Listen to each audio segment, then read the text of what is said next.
Break के बाद आपका स्वागत है। बड़ी खबर का रुख करते हैं। विधानसभा अध्यक्ष वासुदेव देवनानी ने विधानसभा कर्मी को निलंबित किया है। चतुर्थ श्रेणी कर्मचारी नितिन शर्मा को निलंबित किया है। नितिन ने विधानसभा और अन्य भर्तियों के नाम पर लाखों रुपए हड़पे थे। सांगानेर और कोटपुतली थाने में नितिन के खिलाफ कई मामले दर्ज हैं। विधानसभा अध्यक्ष वासुदेव देवनानी ने प्रकरण को गंभीरता से लेते हुए निलंबित कर दिया है।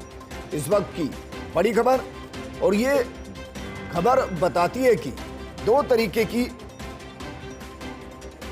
एक तरीके से हम कह सकते हैं कि संदेश दे रही है, एक कि कहां तक करप्शन, दूसरा वहां जीरो टॉलरेंस।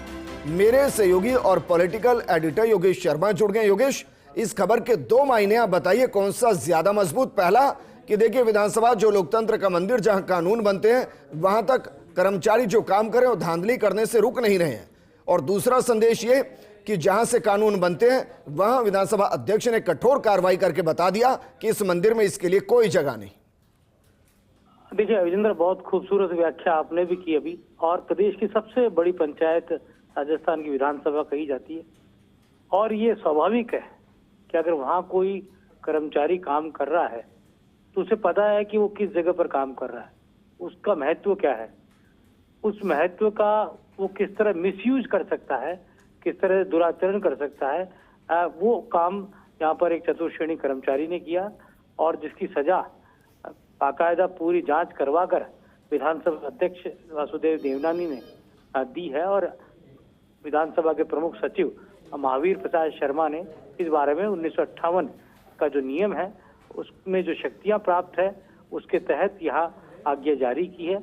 और न केवल 2-3 लोगों से बल्कि कई लोगों से लाखों रुपए हड़पे हैं। विधानसभा के अंदर भर्ती कराने के नाम पर, अन्य सेवाओं में भर्ती कराने के नाम पर लाखों रुपए का गबन के आरोप लगे। और उसके बाद जब ये शिकायतें विधानसभा अध्यक्ष तक पहुंची थी और सेक्रेटरी तक पहुंची थी, उसके बाद तय किया गया कि जांच कराई जाए।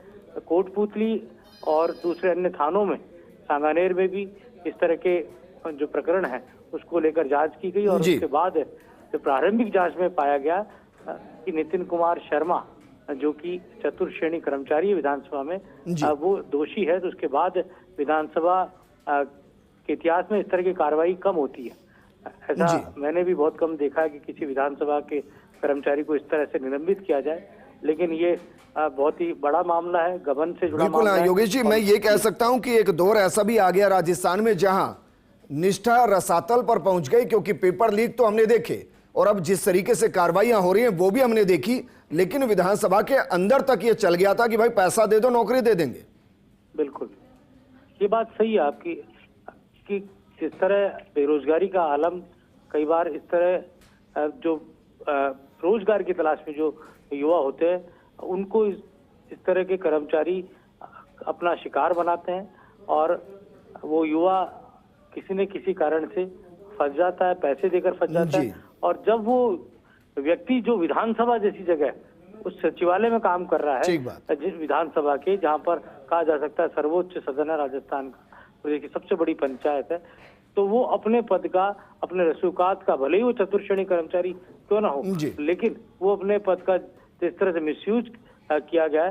विधानसभा अध्यक्ष ने इस बारे में बहुत गंभीरता के साथ कहा जा सकता है। वासुदेव देवनानी खुद एक कुशल प्रशासक के तौर पर, बिल्कुल योगेश जी, और ये सोशल मीडिया इसमें एक बड़ा रोल अदा करती है। बेशक वो चतुर्थ श्रेणी का कर्मचारी होगा, लेकिन अगर वो विधानसभा में काम करता है तो कभी ना कभी किसी ना किसी मंत्री के साथ तो फोटो खिंचाने में कामयाब हुआ ही होगा, और उसका इस्तेमाल उसने किया होगा इन सब चीजों के लिए कि देखिए कितने मंत्रियों से मेरी जानकारी और मैं काम करा दूंगा। ये बात सही है विजेंद्र, बिल्कुल, कि कहा जा सकता है कि अपने रौब का इस्तेमाल करना विधानसभा के किसी कर्मचारी के लिए कोई बड़ी बात नहीं है। बिल्कुल योगेश जी, शुक्रिया हमारे साथ जुड़ने के लिए। लेकिन हम अपने दर्शकों को कहेंगे भाई इस चक्कर में मत पड़िए, वरना जब आप तक रडार पहुंचेगा तो आप भी सलाखों में उनके साथ ही नजर आएंगे।